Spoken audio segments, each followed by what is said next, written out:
morning, students. Today we are going to discuss the concepts of 6 units of electromagnetics. We will take a review of the previous lecture as well, and we will go something forward in this direction to learn the fundamentals of vectors. So let us start regarding the syllabus. Electromagnetics is a subject, it is a branch of physics which deals with the phenomena of electronics and electrostatics and magnetostatics, electric field and magnetic field. So as per the syllabus of Savitribai Phule Pune University, we are having 6 units.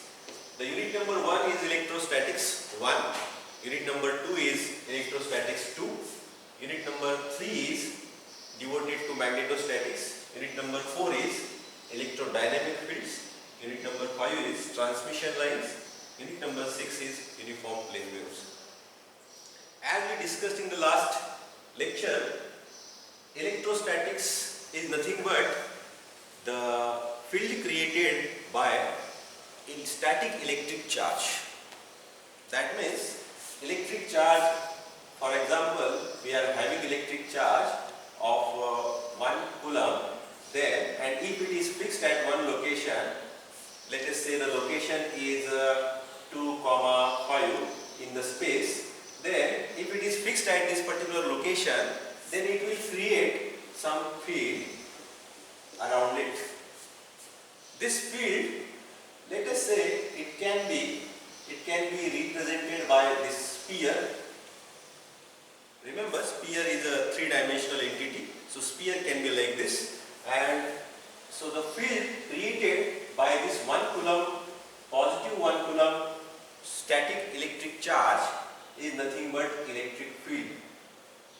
Okay, suppose our electric charge is of 10 coulomb, it may happen the field created by this particular 10 coulomb will be of higher radius. So field is nothing but whenever you measure the intensity of this field at this particular point, you will get some value. As you move away from this charge here or here, the intensity of electric field gets reduced by certain amount. So in this case, we can note here is that the field created by this static charge, which is positioned at 2, 5, x location is 2 and y location is 5, it is stable or static. That means if at this particular location at a distance, or let us say at a distance of 2 meter, suppose the electric field intensity at this point is 1 coulomb per meter, then as we move away from this charge in this direction, then at this point it could be 0.5 coulomb per meter. Now why this field is called as static field or electrostatic field? The reason is, if you measure the electric field intensity at this point at, let us say, t equal to 0th second, then you will find, for example, 1 coulomb per meter is the intensity. If you measure the field intensity at the same location for the same setup, after some time, means after 1 hour, after 2 hours, after 1 day, then also you will find the electric field intensity at this point is same, that is 1 coulomb per meter. That means the field is static. The field is static, electric field is static, it is not moving. The field parameter, values of these field parameters are also same. Same is the case with this point. The electric field intensity at this point is suppose 0.5 coulomb per meter.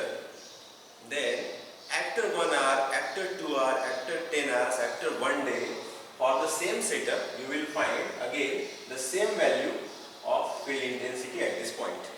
That means this field is static, stable, field parameter values do not changes. That is why such a field is called as electrostatic field.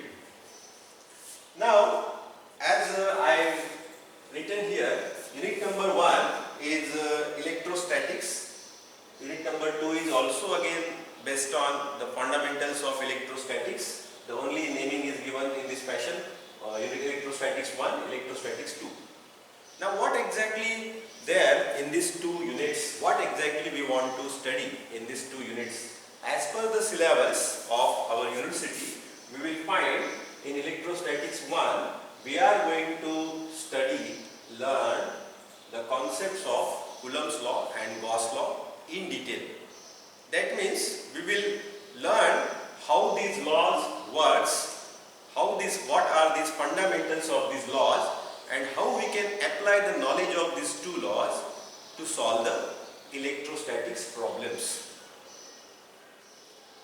In electrostatic 2, unit number 2, dominantly we are going to study the boundary conditions. There are 3 to 4 boundary conditions we are going to study in unit number 2. Now what exactly the boundary condition is? Boundary condition is nothing but, suppose you are having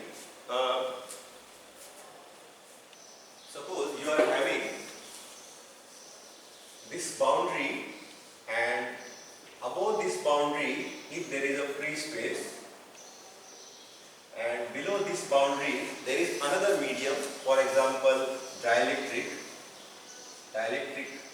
medium. That means here in this example there is a boundary between two media. The first media is free space, like this environment where I am teaching now, it is a free space, and second medium is dielectric medium. Or for example, it can be a magnetic medium, or it can be a water, it can be any other medium. So here we can see this is the boundary between two media. Now what exactly happens when some electrostatic field is created by some source here? Suppose there is some electric source here, electric source is there, maybe positive charge or negative charge, electric charge. So due to this charge, just we discussed few minutes before, some field is created due to this charge. Now the point here is that what exactly happens at this boundary between these two media? That is what we want to learn under these boundary conditions. So in boundary conditions, we are going to find out what are the values of field parameters, electric field parameters, electrostatic field parameters at these points, just on the boundary between these two. Obviously, as the medium changes, the field parameters gets either reduced or gets completely vanished.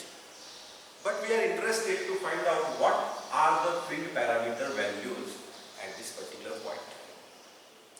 So this is nothing but boundary conditions. That means we are going to derive the boundary conditions between different media. So what are the various types of boundary conditions mentioned in the syllabus? The first boundary condition we need to study is boundary between dielectric medium. Second boundary condition we are going to study is boundary between conductor and dielectric medium. And third boundary condition we are going to study is boundary between free space and dielectric medium.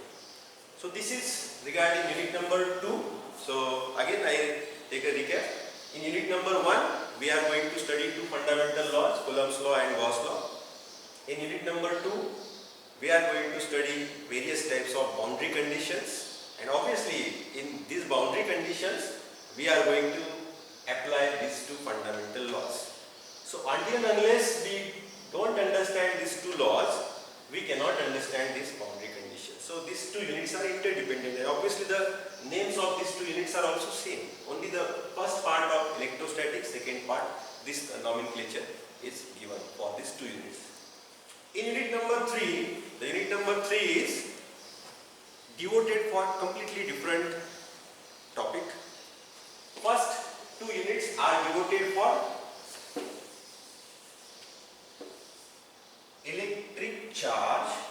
which is of, for example, 10 coulomb, maybe plus 10 coulomb or minus 10 coulomb. So if this charge is at rest, for example, at some location, x location of 10 and y location of minus 2, then due to this static electric charge which is fixed at this one location, it will create some electric field like this. And these are the electric flux lines like this. So electric flux lines are imaginary lines which represent that the field created by this charge is up to this boundary. So these are imaginary lines, and due to this charge, field is created around it, and the field parameters are higher in value if the point of interest is more closer to your charge. That means the field intensity, strength of the field is very high at this location. It go on reducing here, it go on reducing here, it go on reducing again here, and after this it gets vanished. That means there is no effect of this electric field at this point. In other words, I can say, if I have another charge, electric charge of, let us say, 1 microcoulomb, and the field created by this charge is like this, then you can imagine the field created by this second charge is of this spherical dimensions, and the field created by electrostatic field created by this particular charge is of this. And obviously it is quite natural that as these two charges are of opposite polarity, for example, this charge is of minus 10 coulomb, this charge is of plus 1 microcoulomb, these charges are of opposite polarity, they will attract each other. But as their fields do not intersect with each other, that is why there is no force by this charge on this charge, or by force by this charge on this charge, because the field created by this charge gets vanished after this boundary, and the field created by this charge gets vanished after this boundary. So there is no effect of this charge at this point, and there is no effect of this charge at this point. So there is no interaction between these two fields. But if you move this charge or this charge closer to each other, then obviously these fields gets intercepted by each other, and therefore they will exert some force on each other. That means it will exert some force on this charge in this direction, and this charge also exerts some force on this charge in this direction. That means this charge will move here and this charge will move in this direction. So this is what the fundamentals of electric charges and their impact is. So only thing you need to remember is these two units are electrostatics. Means, in simple words, your charges are at rest. They are not moving anywhere. If they are at rest, then the field created by this is stable. Out of this sphere, there is no effect of this charge. That means field is static, field is stable. Okay. So first units are on electrostatics. Second unit, third unit is on magnetostatics. Magnetostatics, again, the same fundamentals are there in magnetostatics. For example, you are having one magnetic charge. Let us say it is of 1 Tesla.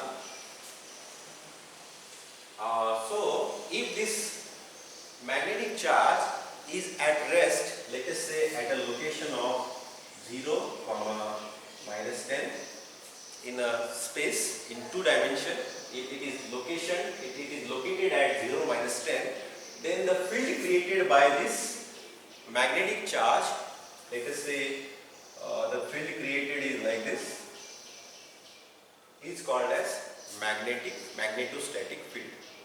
Why it is magnetostatics? Again the same logic.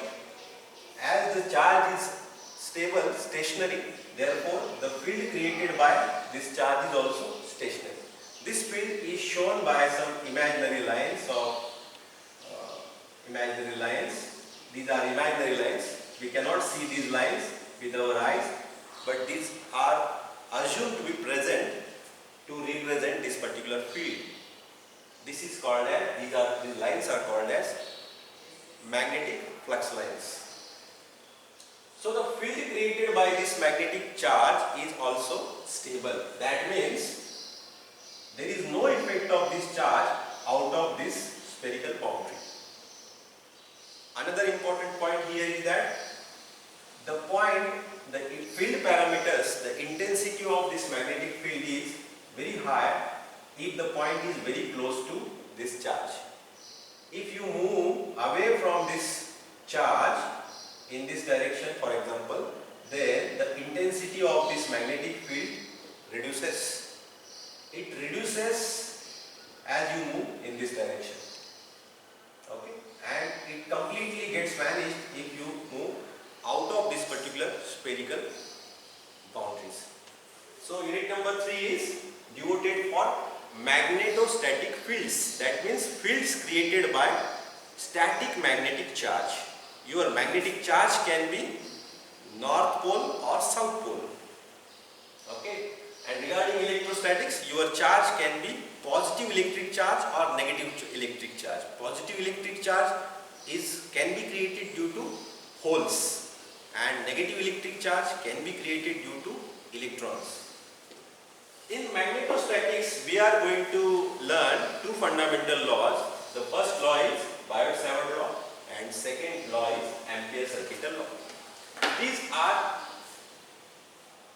analogous to each other. That means Coulomb's law and Biot-Savart law are analogous to each other, and Gauss law and Ampere-Circuital law analogous to each other. These two laws are fundamental laws in electrostatics. Remember this point. And these two laws are very core laws of this magnetostatics. That means, in other words, without these laws, you cannot learn the theory of electrostatic. And without these two laws, we cannot learn magnetostatics. Now, what exactly these two laws are? These are the scientists. Gauss was a scientist, Coulomb was a scientist, Biot was one scientist, Savart was another scientist, Ampere was one other scientist. They found out some important discoveries or key point. They did some experiments and formulated a rule of particular these fields.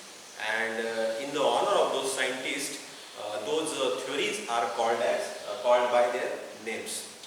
So these are the laws discovered by this scientist.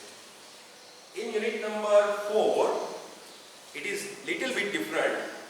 In unit number 1 and 2 are the fields created by static charges. That means charge is not moving anywhere. Charge is stationed at one location in the space. But in electrodynamic field, the point here is if this charge is not static charge, if the charge is moving like this, for example, the charge is moving like this, to and fro, then due to this movement of charge in this direction, like this, the field created by this particular charge also moves up and down. That means if the charge is at this location, the field is like this. If the charge goes here, then field created by this charge goes down. So in this way, the electric field created by this particular charge is not static. Not static means the value of electric field parameters or electric field intensity at this point is suppose 10 Coulomb per meter.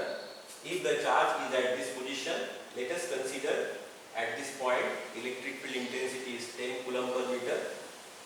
But as soon as this particular charge moves here in this location, then can you tell me what is the electric field intensity at this point now? It will be 0. Why? Because the charge is now moved to this location and the field created by this charge gets vanished, or it is limited to only this sphere because the field is here and we are interested to find out field intensity at this point. When the charge was here, that time the intensity was 10 coulomb per meter, but when the charge moved here, then the field is here, therefore there is no impact of this field at this location. That is why the electric field intensity is 0. Okay, so electrodynamic field means are called as time varying fields.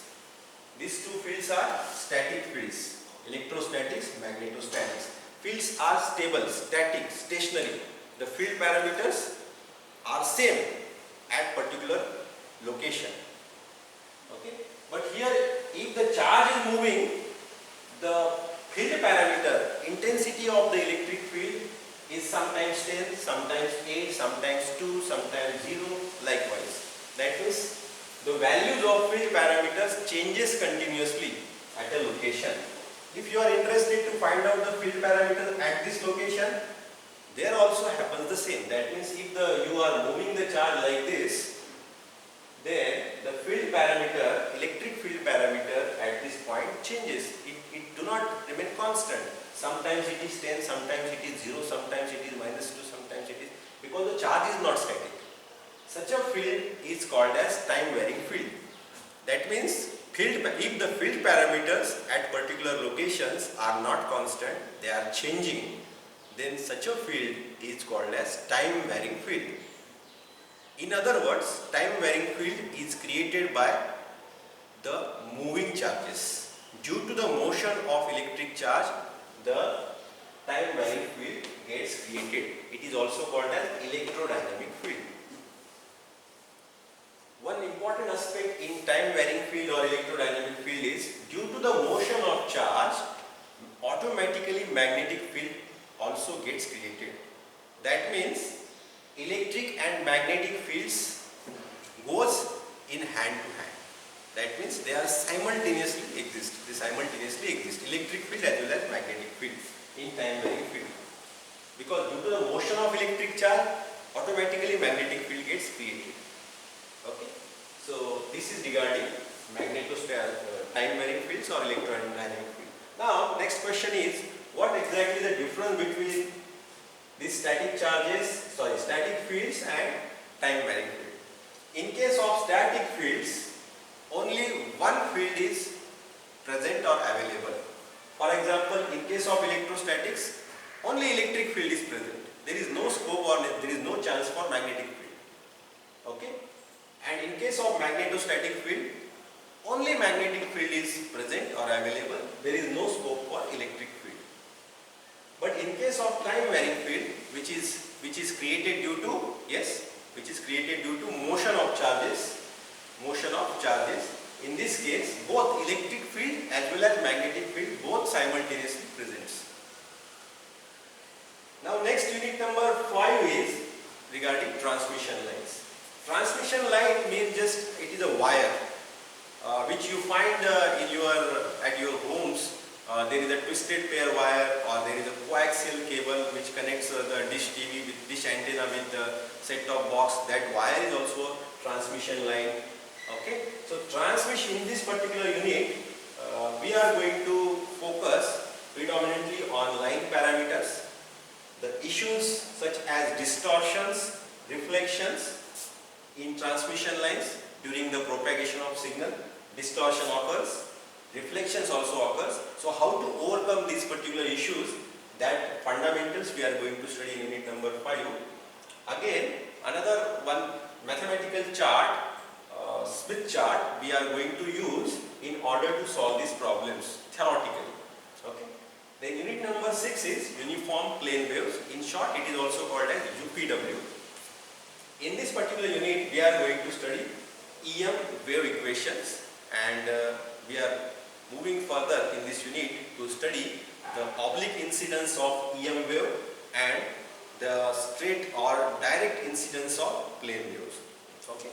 So this is regarding the syllabus of electromagnetics. We are going to study all these 6 units, and the exam pattern and theory pattern I explained in the previous lectures.